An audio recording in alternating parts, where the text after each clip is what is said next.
బంగ్లాదేశ్ అసలు మనం ఈ రోజు జరుగుతున్నటువంటి కాంటెక్స్ట్ లేదంటే షేక్ హసీనాను తొలగించింది మాత్రమే చూస్తున్నాము. కానీ బంగ్లాదేశ్లో ఏడాది ముందుకు వెళ్తే ఒక 60-70 సంవత్సరాల చరిత్ర, 80 సంవత్సరాల చరిత్ర, లేదు 100 సంవత్సరాల చరిత్ర.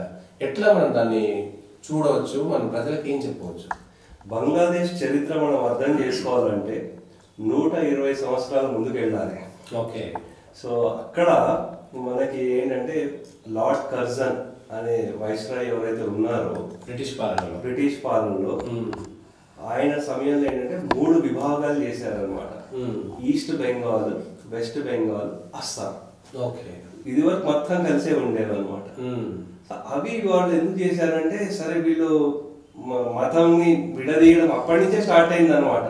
సో అప్పటి నుంచి మతాలు అలాగే కులాల్లో కూడా వచ్చేసరికి ఫార్వర్డ్ క్యాస్ట్, బ్యాక్వర్డ్ క్యాస్ట్ ఇటువంటివన్నీ తీసుకురావడం అంటే వీళ్ళని డివైడ్ అండ్ రూల్ పాలసీ ఏదైతే ఉందో అప్పటి నుంచి ఇంప్లిమెంటేషన్ చేశారు. దానికి వ్యతిరేకంగా చాలా ఉద్యమాలు కూడా చేశారు.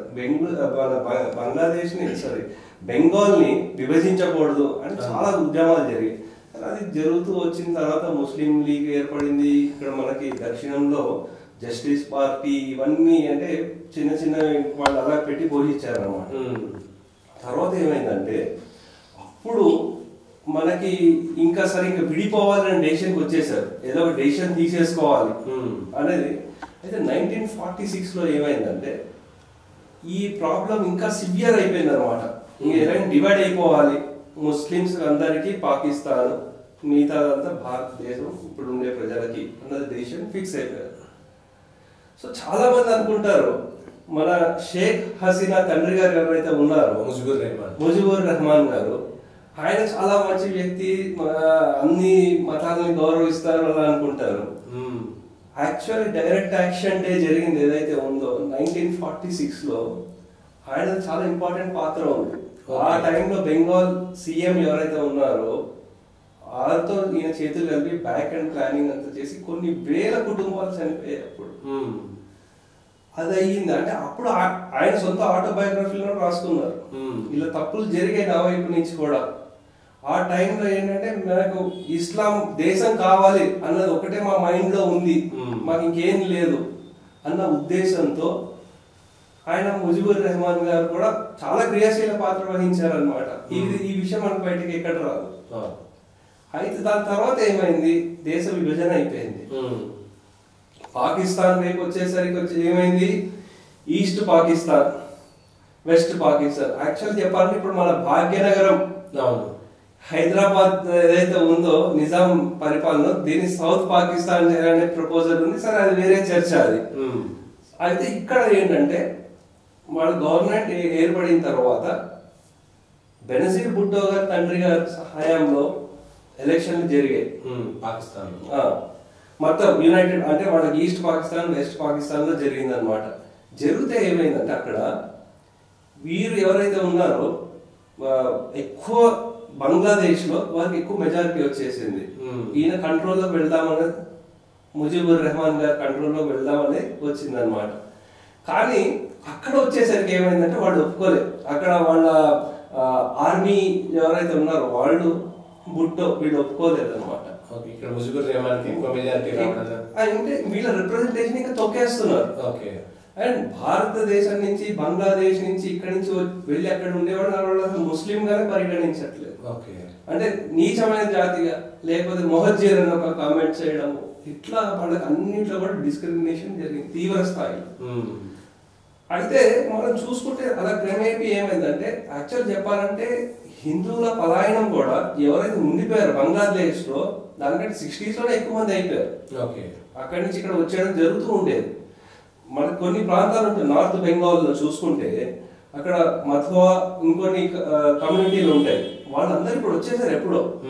అంటే మోదీ గారి హయాంలో ఈ మధ్య వాళ్ళకి ప్రత్యేకమైన ఈ సిఏఏ కానివ్వండి, లేకపోతే రిజర్వేషన్లు, ఇటువంటి ఆ కమ్యూనిటీ ఏవైతే ఉంటుందో ఒక 7-8 కాన్స్టిట్యుయెన్సీస్ డిసైడ్ చేసేది అనమాట ఫ్యాక్టర్. సో అంటే ఎప్పుడో వచ్చేసారు. అయితే ఎప్పుడైతే ఇంకా అక్కడ ఆర్మీ ఇంకా తీవ్రంగా వీళ్ళని అణగదొక్కాలి అలా ఏదైతే చేశారో దాంట్లో అప్పుడు బంగ్లాని విముక్తి చేయడానికి యుద్ధం చేయాల్సి వచ్చింది అన్నమాట భారతదేశం.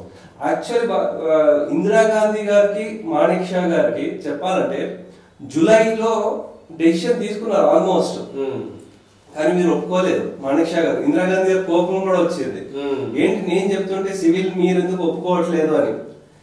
కానీ ఆయన చెప్పింది ఏంటంటే ఫండమెంటల్, బంగ్లాదేశ్ టోపోగ్రఫీ కానీ ఎలా ఉంటుంది, విపరీతమైన నదులు, వరద, ఆ టైంలో మనం అక్కడ వెళ్ళకూడదండి, అది మనకు చాలా కష్టం అవుతుంది. అదైన తర్వాత 3-4 నెలలు ఆగిన తర్వాత ఆయన ఏమడిగారంటే, ఆగండి, తర్వాత నాకు ఒక 1 నెల రోజులు సమయం ఇవ్వండి, అప్పుడు వీళ్ళని బంగ్లా విముక్తి మనం చేద్దాం కంపల్సరీ అని ఫిక్స్ అయిపోయారు అనమాట. సో అయిన తర్వాత ఏమైందంటే, దానికి ఇక్కడ ఆయన 1 నెల రోజుల టైం అడిగినా సరే 17 రోజుల్లో కొట్టేశారు అనమాట. సో వాళ్ళకి విముక్తి కలిగించారు. తినడానికి తిండి ఉండేది కాదు వాళ్ళకి, బంగ్లాదేశ్ లో వాళ్ళకి ఏమున్నా సరే భారతదేశం నుంచి వెళ్ళాల్సిన పరిస్థితి. ఇంకోటి 2 ముఖ్యమైన అంశాలు చాలా తక్కువ మంది తెలిసేది ఏంటంటే, వాళ్ళకి అసలు తిండి లేకపోతే, వాళ్ళకి నిధులు కూడా లేకపోతే, మనకి ఇస్కాన్ వాళ్ళు ప్రభుపాద గారు న్యూయార్క్ అక్కడ ఇక్కడ వెళ్ళి ఫండ్స్ రేజ్ చేసి ఆ కాలంలో 71 ప్రాంతంలో $2.5 మిలియన్ వాళ్ళకి ఫండ్ తీసుకొచ్చారు. అది కాకుండా ఏ సమస్య వచ్చినా సరే ఇస్కాన్ బంగ్లాదేశ్ లో ఉంటే వాళ్ళకి వరద రానివ్వండి, ఇంకే కష్టం వచ్చినా సరే వాళ్ళకి అన్నం పెట్టేవాడు. మొన్న కూడా ఈ మధ్యనే వాళ్ళకి రంజాన్ టైంలో వాళ్ళకి పెట్టిన ఇవన్నీ కూడా మనం చూసామన్నమాట. అదొకటి. ఇంకోటి చాలా మంది తెలియని విషయం ఏంటంటే, బంగ్లాదేశ్ కంటే ముందు వార్ జరిగింది. వార్ అంటే చైనాతో వార్ జరిగింది. మనకి ఈ టిబెట్ వాళ్ళు రెఫ్యూజీస్ వచ్చినప్పుడు మనం డార్జిలింగ్ వెళ్ళినప్పుడు మనం చూసుకోవచ్చు అక్కడ. సో అక్కడ ఏంటంటే మనకి వాళ్ళు టిబెటియన్స్ రెఫ్యూజీలు అవన్నీ వచ్చినా సరే యుద్ధం జరిగింది, అన్ని జరిగింది, కానీ వాళ్ళకి మనం దాని నుంచి పెద్దగా ఏం చేయలేదు అక్కడ. ఇంకోటి మనం ఏం చేసామంటే, వీళ్ళ గురించి ప్రత్యేకించి, అప్పుడు మనకి కమ్యూనికేషన్ అంటే ఏముందండి, పోస్టల్ కార్డు, ఎన్వలప్ ఇటువంటివే కదా. అలా ఎంతైతే జరుగుతుందో ఒక 2 సంవత్సరాల వరకు దాని మీద వచ్చే ఒక్కొక్క 5 పైసల స్టాంప్ ఒకటి ఇచ్చేవారు, బంగ్లా రెఫ్యూజీ ఫండ్ లాగా. ఆ ఫండ్స్ అన్ని ఏంటంటే వాళ్ళకి ఇచ్చేవారు అనమాట, ఎంతైతే వస్తుందో అంత సహాయం చేసాం వాళ్ళకి, బంగ్లాదేశ్కి అంతే. సో అది వాళ్ళని మర్చిపోయారు. సో మర్చిపోయి సరే వారి తండ్రి గారిని, షేక్ హసీనా తండ్రి గారిని వాళ్ళు దారుణంగా చాలా కిరాతకంగా చంపేశారు. సో అది అయిన తర్వాత మళ్ళీ రాజకీయాలు, కరప్షన్లు అవి ఇవి నడుస్తున్నాయి, మామూలు యథాతథంగా వాళ్ళు నడుస్తూ వచ్చింది అనమాట.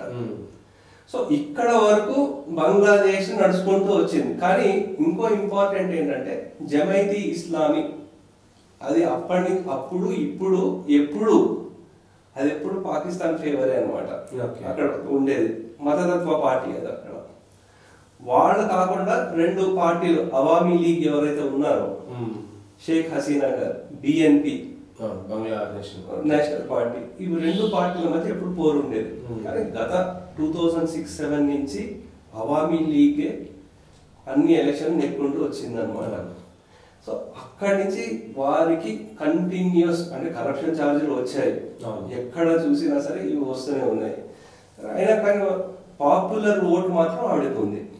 అది హిస్టరీ అప్పటి నుంచి ఇప్పటి వరకు అనమాట.